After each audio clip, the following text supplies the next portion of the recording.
welcome this meeting, June, here in Kenya. We believe it's an honor for us to host the farmers, and you should feel extremely welcome. And you feel that as farmers, the farming is the most important activity in our nation. And what we are trying to do here is infuse two things in our farming ecosystem. The first one is we want young people to go into farming because we are getting older and older. And the second thing is that we want farming to be technology-based and science-based farming, because that will lead to the third thing, which is essentially commercialization of our farming. We want to move from subsistence as much as possible to commercial farming. It is the only way we are going to introduce and infuse the younger generation. The younger generation is not about subsistence, it's about money. Sure. So we want to make sure that our farmers are taken care of. The fourth item is that we have taken it upon ourselves to focus on the farmer in everything that we do. Whatever it is, whatever activity that we are carrying in the agricultural sector, we want to make sure that the farmer is the most important person. And when the farmer is most important, it is the farmer's incomes that we are talking about. Because as long as the farmer incomes can increase, farming can increase. When we talk about food security, when you talk about food sustainability, food independence, they all depend on the farmer. Sure. If the farmer is not in his farm, you can talk until the cows come home, but you still won't have enough food. And therefore we want to bring the farmer as a centerpiece of our discussion. And what we have found out is that when you think of the farmer first, you make very different decisions from when you think of food first. You make a different decision altogether. And we have found it to be important for us to do that. I welcome this meeting. I hope that the meeting that is going there in June can also focus and bring attention to some of the things that we are raising, including the youthanizing agriculture, bringing technology in agriculture, soil health, as part of what we are trying to do.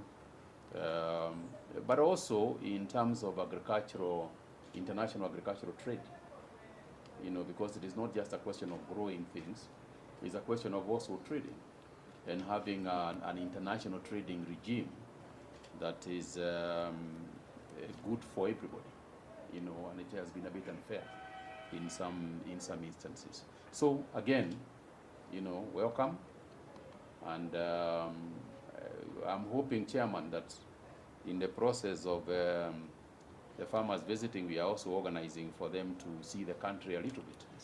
Yes. So that we are working with the Ministry of Tourism. Let them visit the farms. Let them not just come in a hotel in Nairobi and say that they saw farmers in Kenya. They didn't. The annual meeting, General Assembly, a moment where all our members from more than 60 countries around the globe, 85 national farm organizations, women and young farmer organizations as well, come together and set and design our policy and position that becomes the tool in which we bring the voice of the farmers where it must be heard most. And everything that you say resonates entirely with the World Farmer Organization approach. World Farmer Organization want to be farmer-driven, science-based, and solution-oriented, pragmatic as the farmers are. When policy are discussed at global level, we draw upon the experience from our members and we bring the voice all together in the climate discussion with the COP process, in the biodiversity. But also you mentioned trade. We will be in Yaoundé at the end of March for the World Trade Organization Ministerial Conference, and we are part as WFO to the Civil Society Advisory Group to the Director General, Dr. Ngozi, that we meet her regularly to bring exactly the same message, to facilitate farmer access to market. But in other venues as well, as you say, to facilitate farmer access to finance and credit. global climate financing still fail to reach farmers. So that's the key message. And we are honored, really honored, to be able to craft it here together with Kenya, that for us and our Kenyan member, that has been a lighthouse of action and activity throughout our constituency in Africa, which is the largest also in the World Farm Organization. So we have Europe and Africa as the two largest constituency in terms of member, and then the other continent as well. So we will have here members that are coming from around the globe, not only to bring their experience, but to draw from the experience of Kenya, with the hope to really foster this peer-to-peer knowledge sharing that is so dear to farmers.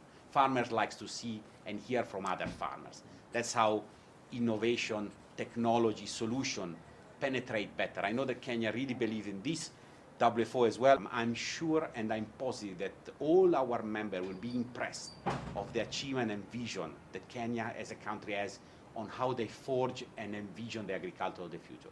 And I conclude on this, I concur with you that agriculture is the backbone of every society. Sometimes too often forgotten. Yeah.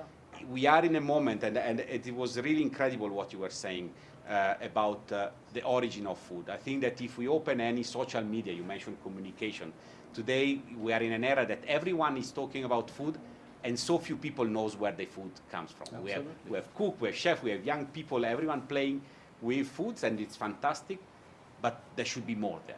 There should be shown the sweat and blood that farmers put every day to produce and to produce what people eat.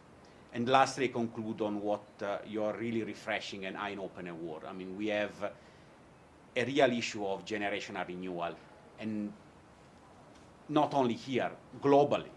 Globally, we have a problem of having young farmers being drawn to a profession that should be among the highest in the globe. Feeding the people is probably should be the most noble, and we have seen it during COVID era. Everything stopped, but not the farmers. And when farmers stop, then no one is. No medics, no health, no insurance, no financier, none of the other will be without the farmer. But yet, as you said exactly, and is always part of our advocacy point, we cannot talk about sustainability of farming forgetting the economic component. Should be there always, because farming is not a hobby. Farming is a profession, is a noble profession, but you should sustain yourself and your family, and you cannot be at the lowest income level in society. And we are talking everywhere. It's the same issue that I hear everywhere. To attract young people, you should have the facility to enter the profession, so I mean problem of land tenure, of credits, but also a decent and honorable income, and last but not least, also possibility to have access to technology and innovation. So all the things that you say resonates entirely, and I will be honored to have you and this message resonates also in our event, and make sure that the way that is crafting Kenya can be a lighthouse also for other countries, and also find alliance along the way to bring the farmers' voice stronger. So thank you again.